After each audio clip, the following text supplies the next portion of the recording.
Labas. Tikriausiai labai smagu matyti mano veidą ir tikrai nenusibodo, sprendžiant visus 26 uždavinius iki šiol. Ir kadangi taip smagu mane matyti, pratęskime šitą projektą. Taigi, turime 27 uždavinį ir turime lygiakraštį trikampį. Tai reiškia, visos kraštinės yra lygios, lygiakraštis trikampis, visi kampai yra lygus. Fantastika. Ir matome, kad jį įbrėžtas apskritimas, kurios spindulys yra 2 šaknys iš 3. 2 šaknys iš 3 cm. Fantastika. Taigi, raskime šio trikampio pusiaukraštines į AC. Tai tarkim čia A, B, C. Tai šitos pusiaukraštinės ilgį nustatykime. Tai ką galime žinoti? Mes žinome, kad jeigu yra apskritimas įbrėžtas į trikampį, tai jo centras yra trikampio pusiaukampinio susikirtimo taškas. Pusiaukampinio susikirtimo taškas. Oi, tai čia pusiaukampinio. Labai gerai. Pusiaukampinio, ne. Bet iš esmės taip, tai pusiaukampinas ir panašiai, tai čia yra pačiam viduryje. Labai gerai. Esmė tame, kad mūsų lygiakraščio trikampio ir pusiaukampinės, ir pusiaukraštinės, ir aukštinės sutampa, nes tai lygiakraštis trikampis.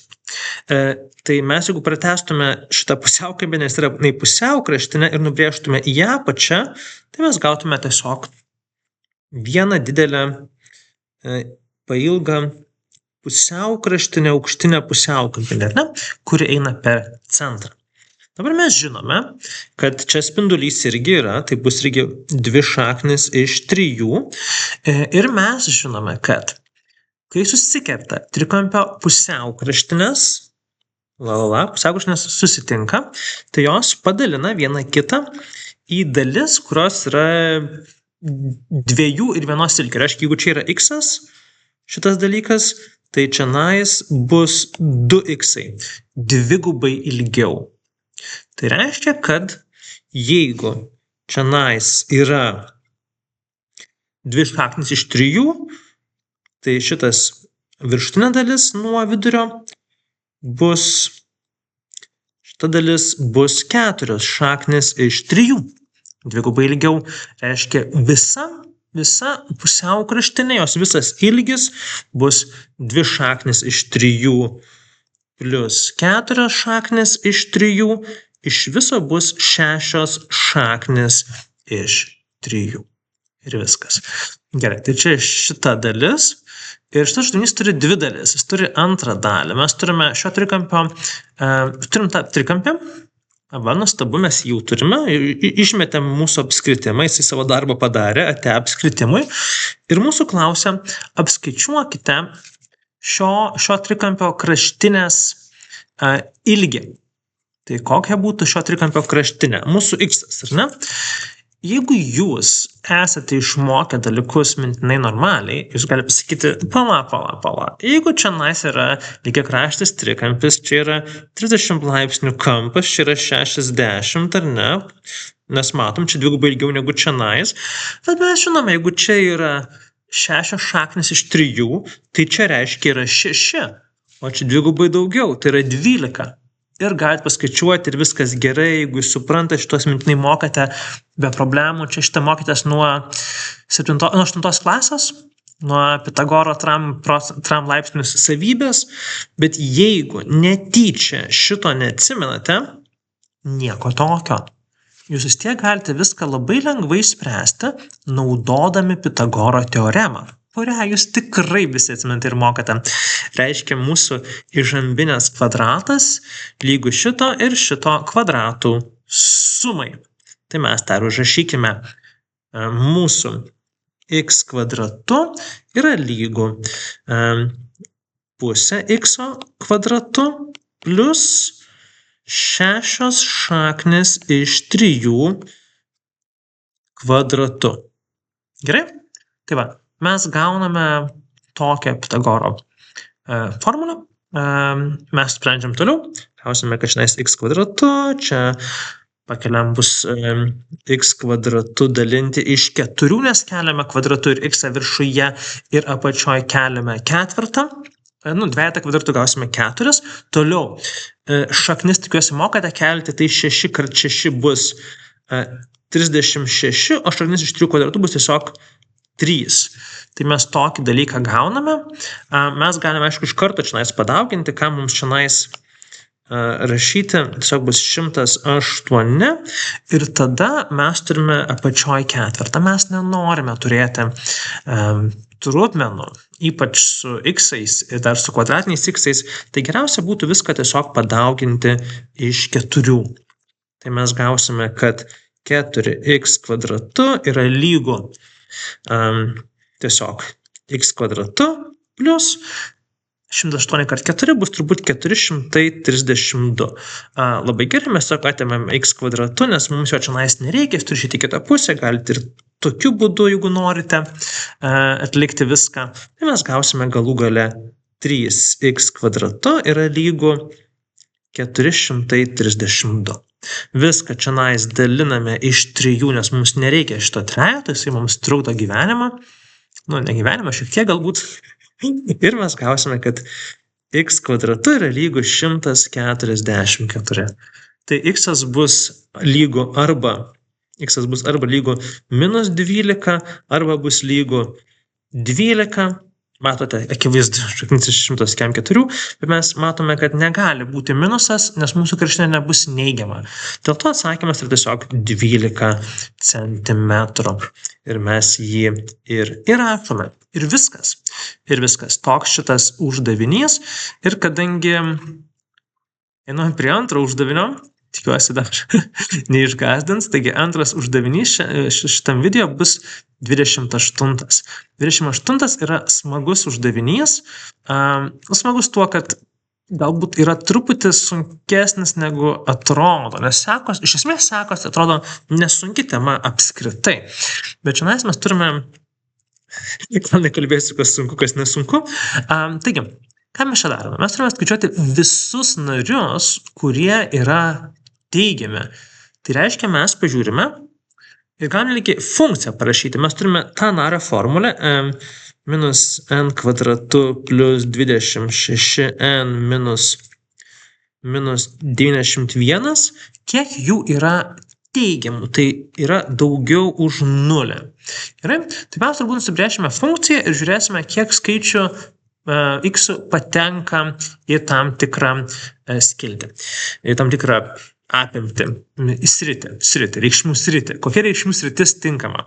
Čia viskas yra neigiama, aš noriu tiesiog viską pasidaryti į pliusus, tai aš tiesiog ką padarysiu, viską padauginsiu arba padalinsiu iš -1 ir laukime, kad tilptų.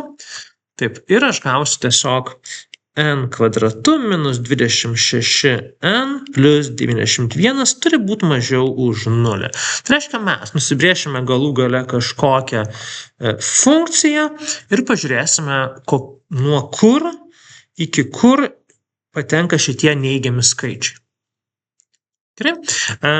Čia apsivertė, žinoma, viskas, nes mes padauginame iš -1, kad turėtume bent jau, kad būtų gražiau skaičiuoti teigiamą n kvadratu. Jeigu skaičiuojate su neigiamu, nieko tokio vis tiek apskaičiuosite. Viskas yra gerai su tuo. Gerai, tai mes žiūrime, kokie yra funkcijos nuliai šitie, kada šita funkcija kerta šituos nulius ir panašiai. Ir mes tiesiog padarome diskriminantinę formulę. Tai yra n kvadratu minus 26n plus 91 yra lygu 0. Fantastika, tai mes turime, aš patrauksiu dar šitą iš šoną vaizdą. Taigi, ką mes turime? Mes turime diskriminantas yra lygu minus 26 kvadratu minus 4 kart 91. Ir kart 1, bet 1 šiandien jis nieko nebepakeis. Tai mes atliekam šituos skaičius ir mes gausime 26 kvadratu bus turbūt 576 minus atimame 4 kart 91, tai 4 kart 9, 364. 364. Aišku, nesrašau, jūs turite skaičiuotuvus tam. Tai viskas su tuo yra gerai, naudokit skaičiuotuvus, jie jums padės gyvenime su uždaviniais tikrai. Ir gausime 312. Aš irgi pažiūrėjau skaičiuotuvus, nesijaudinkite. Taip. Puiku. Ir mums dabar reikėtų tikriausiai ištraukti šaknę arba neištraukti šaknės iš šito, tai mes tiesiog rašome. Mūsų x1 yra lygu. Ir turime tos 26, nes minus b. Aš gal parašysiu formulę, kad formulė turėtų būti duota, bet jei ką aš galiu parašyti. Tai rašome formulę tokia bus. X yra lygu minus b plus minus šaknis iš diskriminanto dalinti iš 2a. Tikiuosi, kad šitą formulę jau tikrai mokate labai gerai. Tai mūsų pirmasis x ir antrasis x bus tokie. Mes gausime 26 plus šaknis iš 312 ir 26 minus šaknis iš 312 ir dalinam viską iš 2. Čia iš 2 ir čia iš 2. Ar nepadariau klaidos, viskas yra gerai ir mes gausime. Taip, mes gausime ką? Mes čia dalinam iš 2 viską, tai aš rašau iš karto, galiu 26 dalinu iš 2 bus 13 ir mes traukiam šaknį iš 312, mes gausime turbūt 17,6 ir taip toliau, bet aš tiesiog iš karto jau su skaičiuotuvu galvoju paskaičiuoju, tai bus plus 8,8, atsiprašau, apytiksliai lygu, ne lygu, o apytiksliai lygu, arba 13 minus 8,8.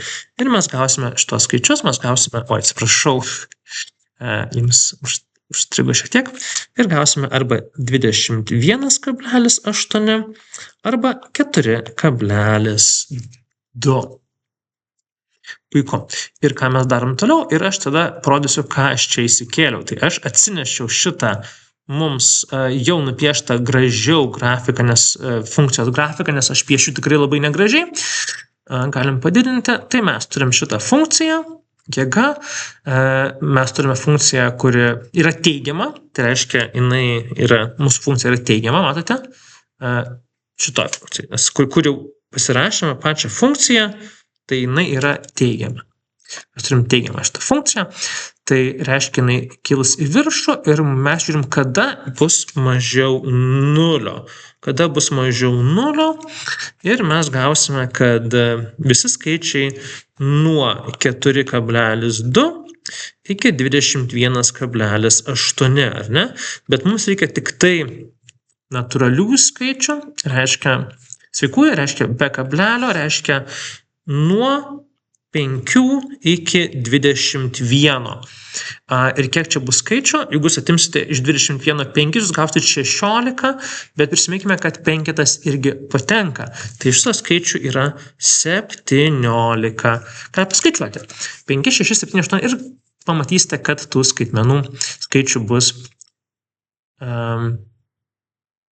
Aš nemoku atimti, atsiprašau.